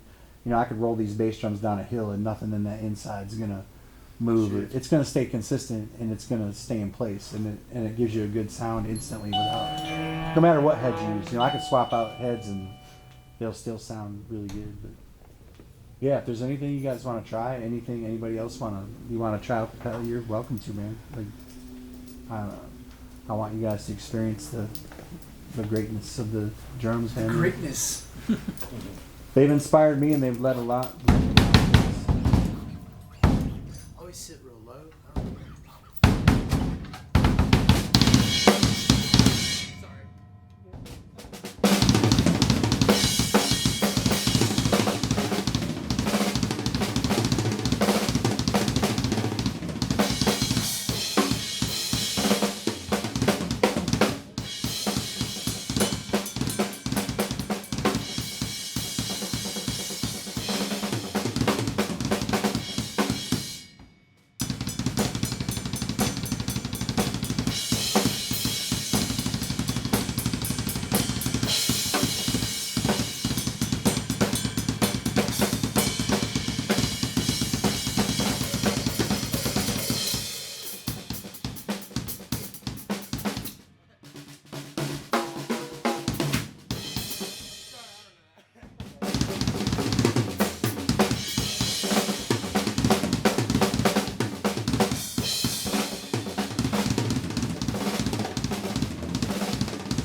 It's okay. Well, I'll tell you, but what's crazy is like that show is kind of like you're hitting hard, and I'm sitting here and it's not hurting everything's tuned kind of flat, a little lower. It didn't hurt my ears, it's fine. You got it tuned real well, It's just flat and kind of lower,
Anybody want to try out any different snare drums or anything?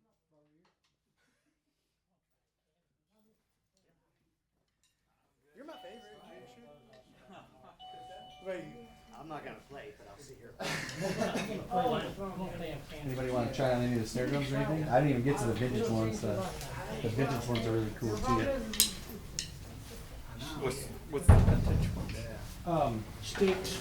Oh, I gotcha. Well, I mean,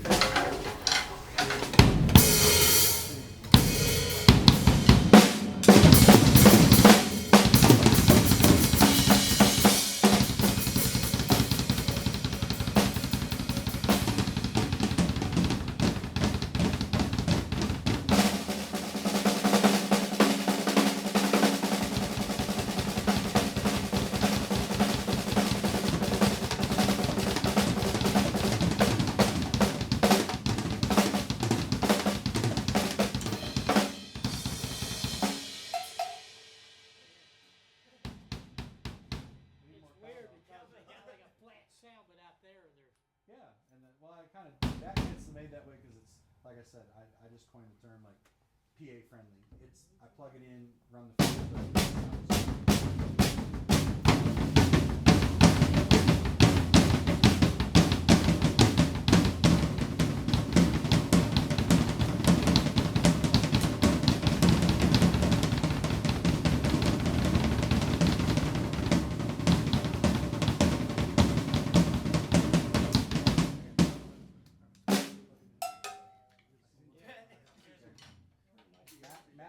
Max said it one time too. Like Have a stick, Billy. one thing with Max, Playing the delivery he boy. said sometimes you'll tune drums that You guys have feel different to Take you, care, brother.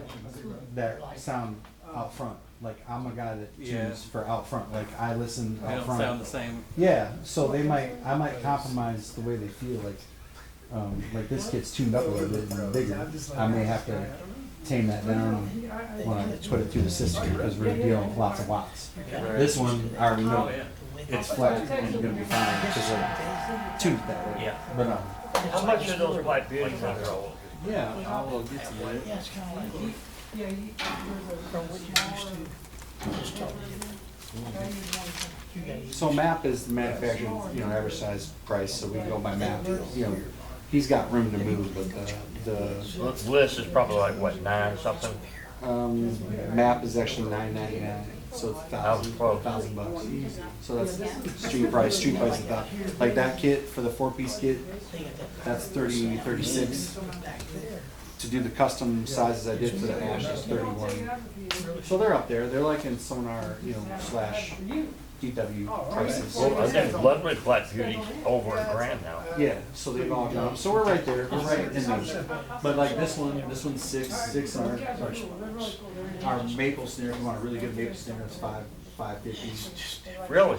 Yeah. So for this one, the maple is I'm sure they do. I'll send you yeah guys tomorrow. 604. So that's like I said, like DCP.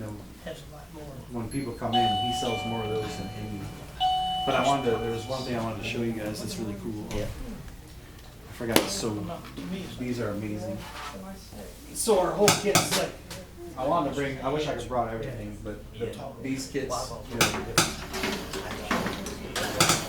these are made incredibly. These are 3-ply vintage made exactly like the old drums. So there's mahogany poplar. Do you have a showroom, I did. or is it just your house? I did. Well, it's both. It's my basement got destroyed when we got that water last January. I finally ripped it apart and dismantled it. All this was set up. I had all the kits. There was 10 kits set up. You could just come there. I had the studio set up so you could listen to them through the recording. I had the PA out in the garage so you could set up out there, and artists from all over coming to the house and just do what we're doing now. And then I ripped the basement apart, and I'm waiting for the foundation company to fix it so I can put it all back together. Whereabouts in J-Town are you at? Right where Michael Edwards at Fairground. Okay, yeah. My granddaughter goes to school at Wheeler. Yeah.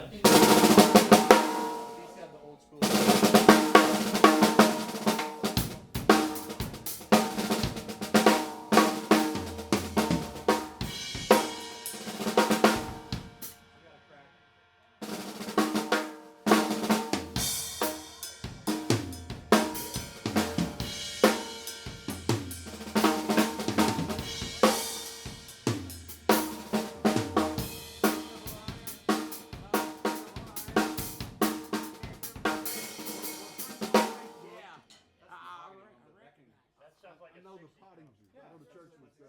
Yeah, yeah. He asked me a while back, he's like, do you know Dale Myers? I'm like, I know the name. And I think I've seen you like on Louisville Drummers or something like that. And so, 71. yeah, when you said your name tonight, I was like, all right, it's time to introduce. Ply maple gum. Yeah. With the straight loops, the vintage, just straight single flange shoots. Yeah. That's just 45 You played that long? Yep. Yep. What I've always done.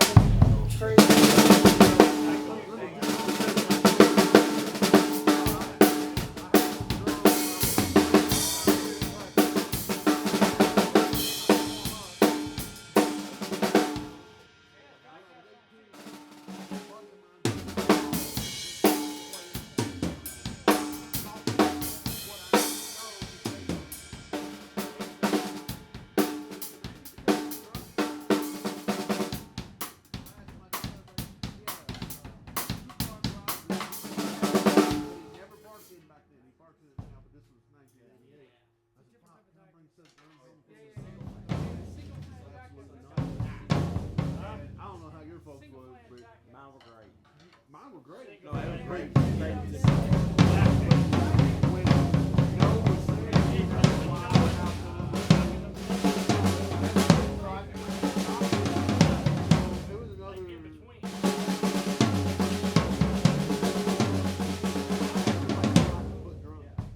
So I would get on them every chance I got when I was around some and beat on them. Then when my pop says, I didn't know you was interested in the drums. I was like, do you not remember this conversation? It was a 10-second conversation that went nowhere. Yeah, it went to no, and that's what. And that was the end of it.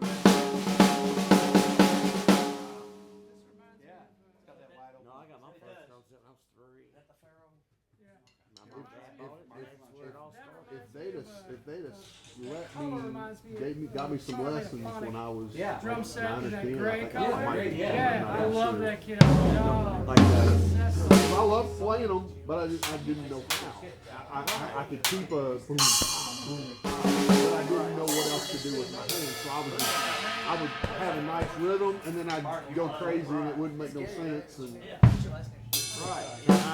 you rascal, you! I know it. You know, the thing that makes me kick myself, and I'm glad you got it. I'm glad you wouldn't have done it. But it's like 99 times out of 100, when something like that ends, and I'm setting that far back, I want to go down there and look at the kit. I want to look at the gear. I want to investigate it. And then if something like this happens, did you see it? Did you miss it? Yes. Were you out like that? Did you try to get it? He stole my trick. We walked out together. We go to the parking garage. I was on level 2. He was on level 3.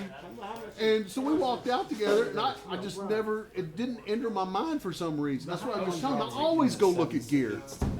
I'll always walk up and look at the drummer's stuff to see what they've got, see what they're playing. 16, And 17. I thought about it earlier tonight, and then by the time we were done, it was like, we just walked down the road. By the time I'm pulling in the parking garage, he's sending me a picture of that, and I'm like, hey, man, what the hell? I was like, where'd you get that? And then I just called him. I wasn't going to wait for his text. So I'm like, he's like, I had to go back here, and so I went down there and asked him. I'm like, Yeah, so I walked down there, and there's a guy taking pictures of the kid. I almost wrote it at the time of that guy comes back and says, I want one too. Somebody else was behind him and says, I want one for my dog. Wow. It's me. I was, when I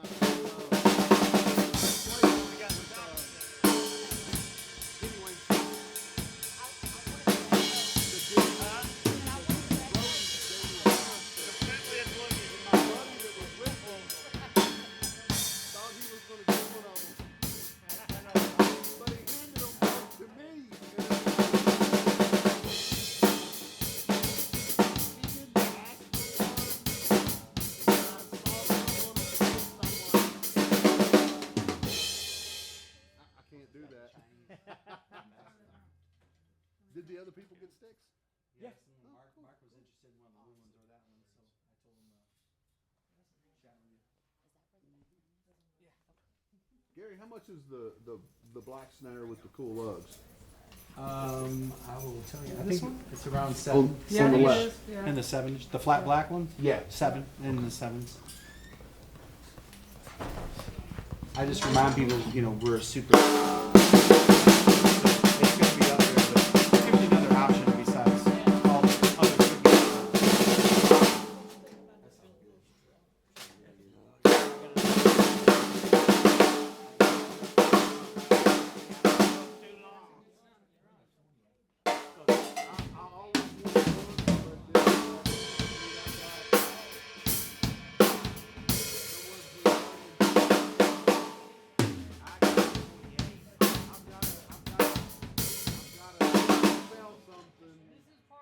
Before I get something. See, there's my music room.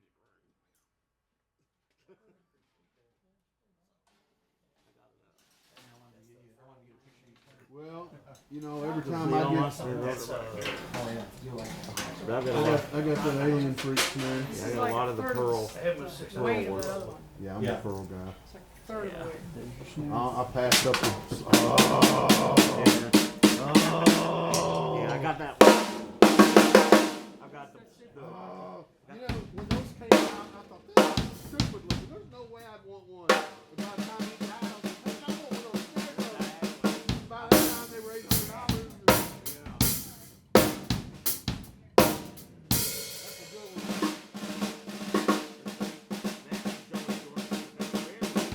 Yeah, I think yeah. I like the other one Go better. see that friend. I like the red one. I used to I drum for 4 a while. 3 of those came in. I just never took one home. See the last CD recorded, I used that black one. Joey Dorr. But it was some adult contemporary music.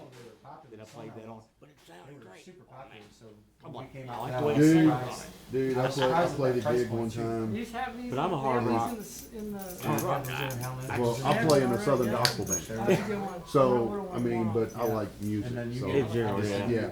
yeah. So, we were playing this gig one time, and we sat down. Another group got up, and drummer asked, "Can I play your drums?" But it's not, but it's really nice. He come off stage. They did 3 or 4 songs. He come off stage. He goes, $500, man. "I wouldn't." That's right.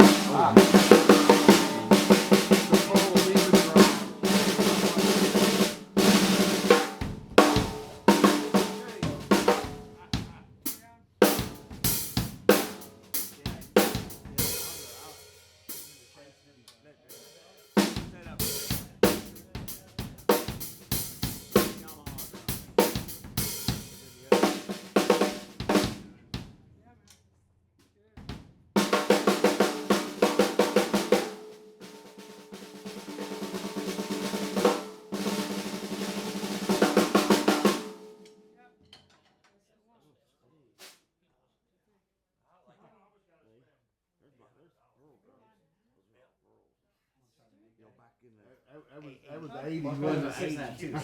I heard that one. See, I still have I heard those that pearl one drums. specifically 5 hands. I thought it'd be a little bit. Well, yeah, I'm a 5.5 guy, and I like that. So I got the pro. Yeah, I love it too. I went through and organized all my drum pictures down. Did they try? I did too, but I ended up with 2 different ones. And I got sheet music mixed in, and Just the ghosty note.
Should have a real head on it. I got a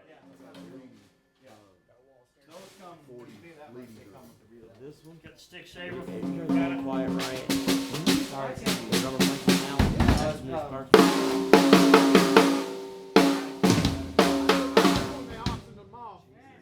That's how I talk to the Don Bennett, the guy. I talked to him on the phone.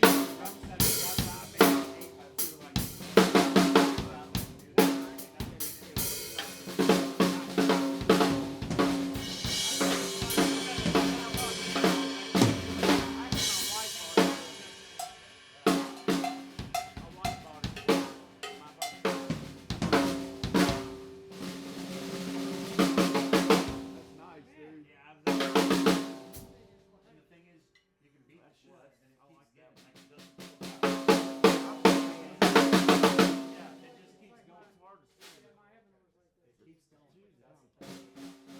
That's all about.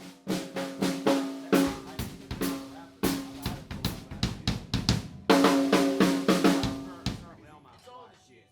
It's a Yamaha. Put that Black Beauty up there. Play on that. Yeah. I special ordered it. Took me about 6 weeks to clear that.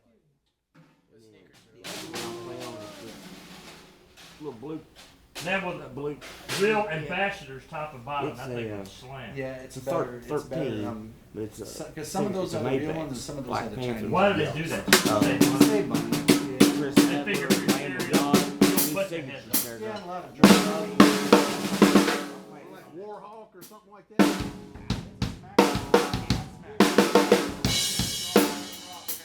That's my practice kid.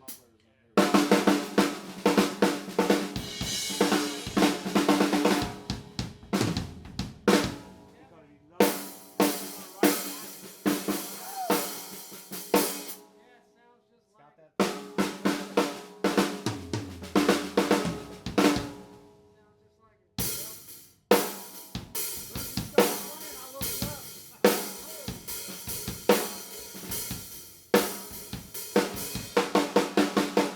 And again, there's something about the way when you hit this drum, I like a Black Beauty, but this drum feels more solid than a Black Beauty. You know what I mean? Can bug too. You know why? I'll tell you what. Because Black Beauty is only one. On that side. One. You know, 2 millimeters. Gotta have a reverse shot replacement. So I What's just that? I'll say up to say forget.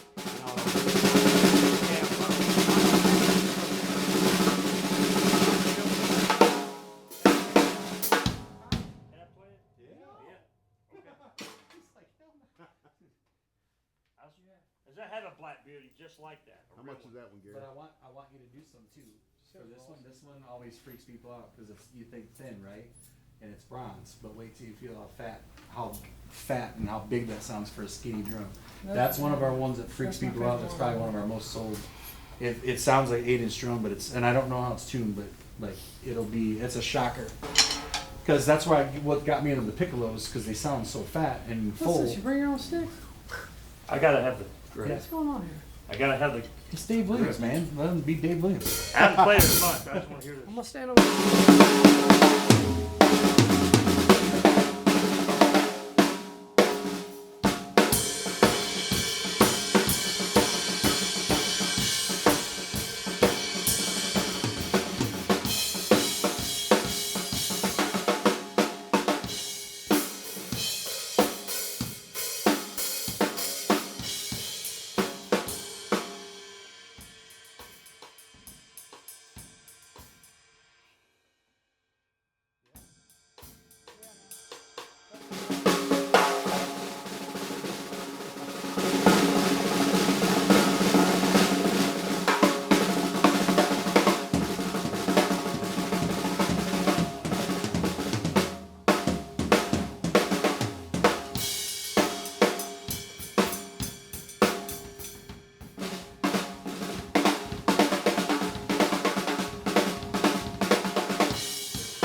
do it. For the other half, everybody will use. Yeah, let's crowd around the thing or something. Let's everybody get Listen to that ring. It just keeps going. I know. Get out of here. What are you doing? You gotta take a picture. Yeah, let's do a Hold company. the snare. Oh. Come here, hold the snare. Get over here in front of the kid. Barry, you don't get in front. You're too tall. Very good. Yeah, Barry's right in the Yeah, middle. go ahead and get right behind that. in there, guys. You can get right in front of me. Sure, Barry. You're good. There's not much to see All over. right, stop headbanging for a minute. No headbang. No headbang. Come on, guys. Shane Williams, new Canopus. Headbang. Endorser. Good. This is where we're with here with Wade Williams, our new endorser. Whatever. Dave Williams. New endorser. I like it. It's me, I'm leaving. It's okay. Something's happening. All right, big smiles. Everybody's having fun. All right, do something with your hands. Thumbs up. No middle You fingers. can. You got a snare drum. Yeah. Just fucking take Louis' head up more. He's like, he's over here. I got it. Thank you all. Okay, thank you. All right. That's bad. Watch out, man. That's bad. Glad you liked it. Glad you guys liked it. Hold this one. I like it.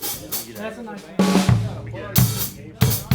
Maybe one because he's got a 3D printer. There's somebody online that makes some 3D printers and sells them. It's like watching a